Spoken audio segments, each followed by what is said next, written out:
Right, hello, I'm on Blackburn Road in West Hampstead, which is on the Jubilee line.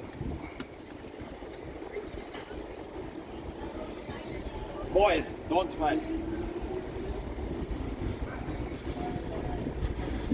Now the reason why I'm down here is because there's a concentration of what used to be industrial stuff. So the wall that's on my right here is actually a builder's depot, but it used to be an Express Dairies up until probably the 1990s.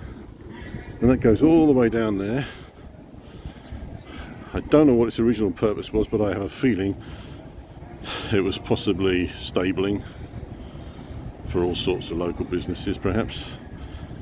This one's an interesting one. It's down as the Zadok Studio at 11 Blackburn Road, but it was originally a part of a factory which extends onto the other side down Billy Fury Way. I was going to try and film that as well, but that's not practical to do this morning.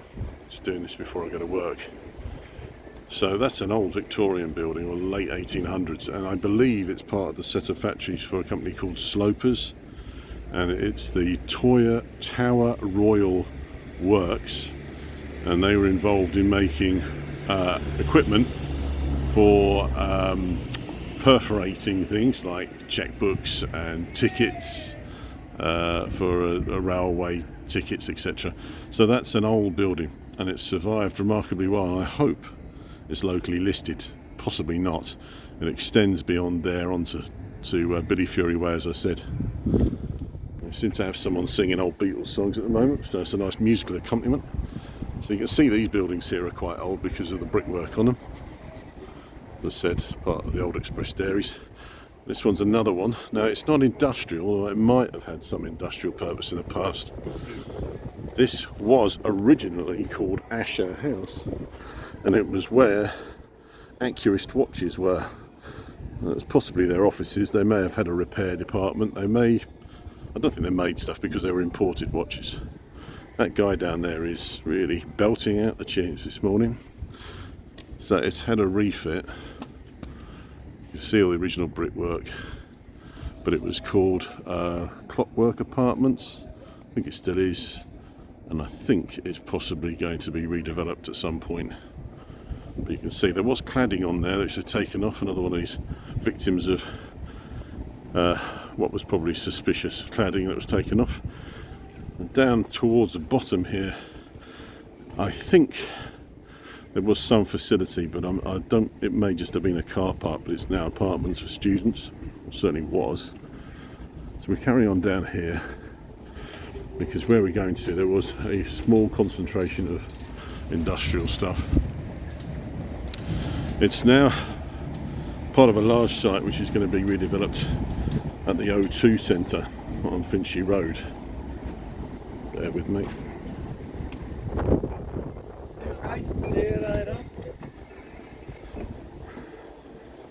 Just walk past the builder depot entrance there. I don't want to get in the way because there's vehicles. I had to do this in the morning because trying to do it in the evening or any other time is really difficult. So yeah, this is the end of Blackburn Road. Now Blackburn Road was called Blackburn Road not because of the place in the northwest of England, but actually after a Mr. Blackburn who was responsible for building the houses at the top. There's not many of them. Not quite sure the purpose why they were built. I'll check some other sources for that.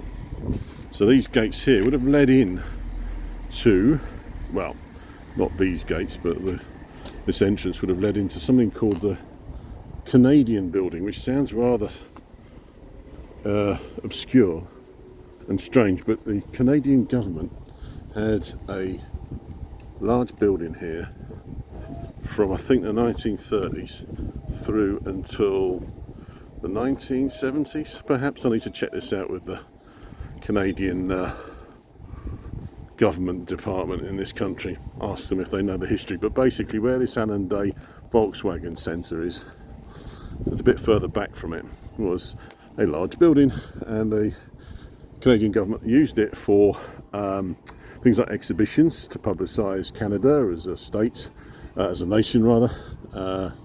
Slip of the tongue there. Mr. Trump's obviously influenced my mind.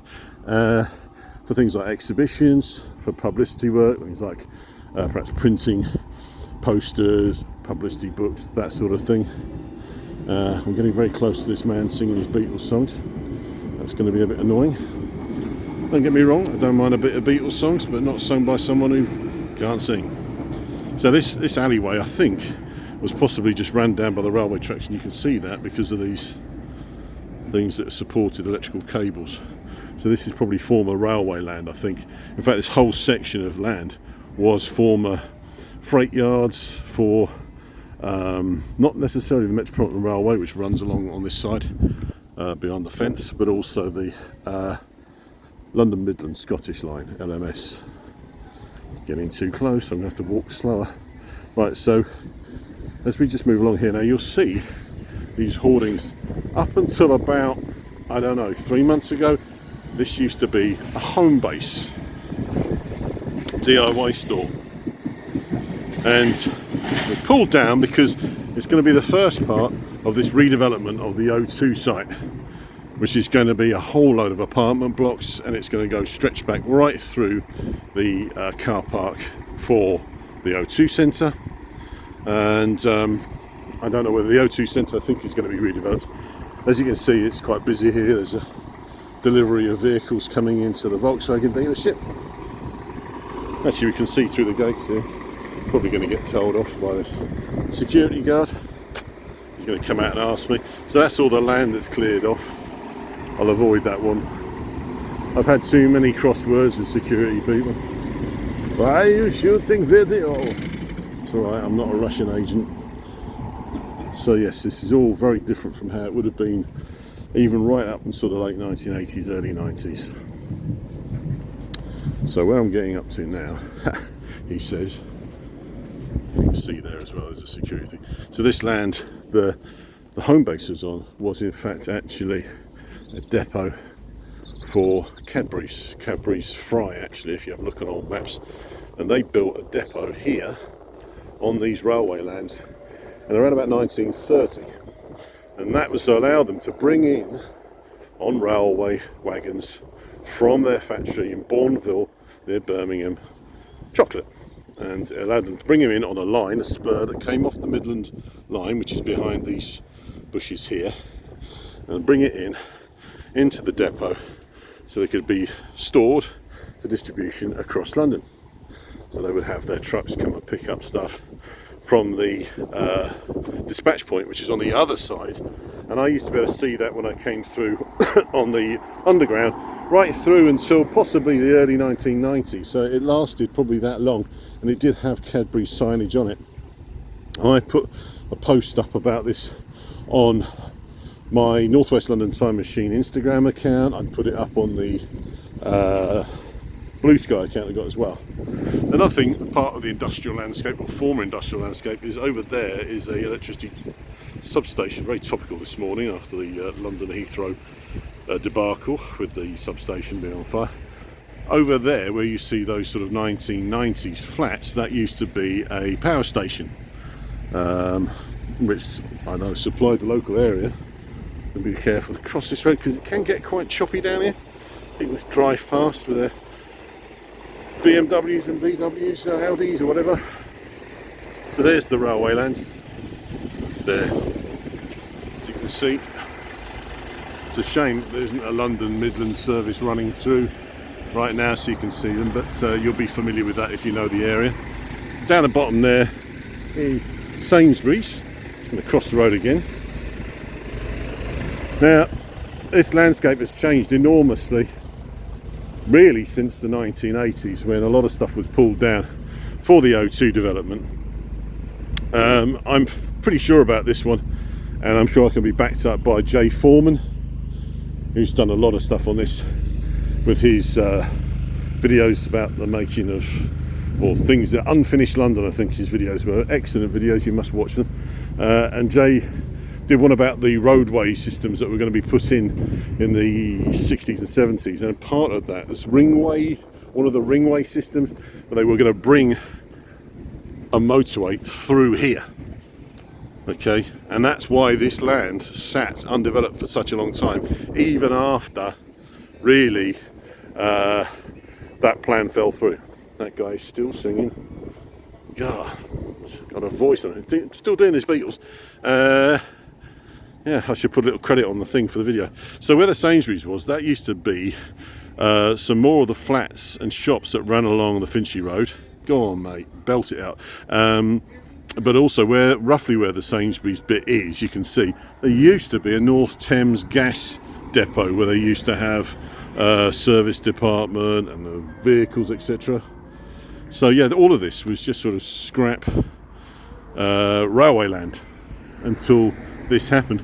And ironically, this opened up in what, 1999, 2000, and it's now going to be effectively pulled down, and they're going to build flats all along here, high density flats. So this landscape is going to change again, which I don't know. Is it a good thing or not? I don't know. It's good for people who want some homes. It's certainly good for developers. It's brilliant for people who want to demolish things. Brilliant, yeah. So that really, oh here look, oh I thought it was an advert for Cadbury's. That would have been perfect. It's not, it's for Kipling's. Right, colour, a bit naughty, but I think the colour purple has now been pretty much taken away from Cadbury's after a lawsuit. Here's a nice little bit of northwest London history. It's not industrial, but the O2 Centre master plan, look at this. Let's film this, shall we? The O2 master plan, so there you are, there's proof of what's happening. So, obviously doing something. These are presumably upgrading substations for the work that's going to happen. This is interesting too, northwest London history. It's very difficult to see because it's mesh, but it's a painting. Hampstead from the Kilburn Road, 1824 by A.W. Sharp. These are all murals that they've put inside the shopping centre on the first floor. This is to do with specials at the Moonlight Club. 1979, photography unknown. I'm sure someone knows who took this photograph. Terry Hall there. And Neville Staples, I think. Could be wrong. And another bit here, which is West Enfields, Hampstead, Noon, 1822 by John Constable, the John Constable. I'm definitely going to get told off in a minute. It's just as well I'm doing this in the morning. So there's that, and then we have Bernard Sumner from Joy Division, Moonlight Club. West Hampstead Moonlight Club, of course, was where the Railway Hotel is. It was the functioning room, and it used to be Kluke's Cleek. And I've done stuff about that in the past on my accounts. And if you want to read a really good book about Kluke's Cleek, get the book by Dick Feindling and Marianne Columns, paperback book. You can get it on eBay. Should be able to get it from publishers as well. So yes, I'm walking towards the O2 now. All these vehicles here. It's funny, you think, oh, why are so many Audis and VWs? These are all to do with that Alan Day business down there. See, some of them have got covers on them. They come straight from the factory. She's shipping. So yeah, it's all going to change around here rapidly. Over there in the distance, see if I can just focus in on it. No, let's focus there. Over there used to be the site of another Finchley Road station for the London Midland, and that was there until it served the public in terms of being a place you could get a train from until 1925. We've gone out of focus, good God, sorry about that. Yes, you can see bits of the old sort of station structures there, and then it finally closed, I think, in the 60s, and then just sort of fell to pieces. And then now there's an ugly hole, which no doubt a developer is going to do something with. It's probably to do with this O2 redevelopment plan, master plan. But yes, it would have been that would have been a good place to put a place for people to catch their coaches from, rather than lining up along the Finchley Road to catch their National Expresses and Flix buses. But enough of me rambling on about that. It's just difficult to walk down there sometimes. There you can see a old substation for the Metropolitan Railway. I've done a little photo story about that, actually, where that is in the I'm trying to remember the name of the road now. But yeah, there used to be some stabling over on that side as well. So this area has seen some tremendous changes over the last 150 years, and no doubt it will continue to do so into the future.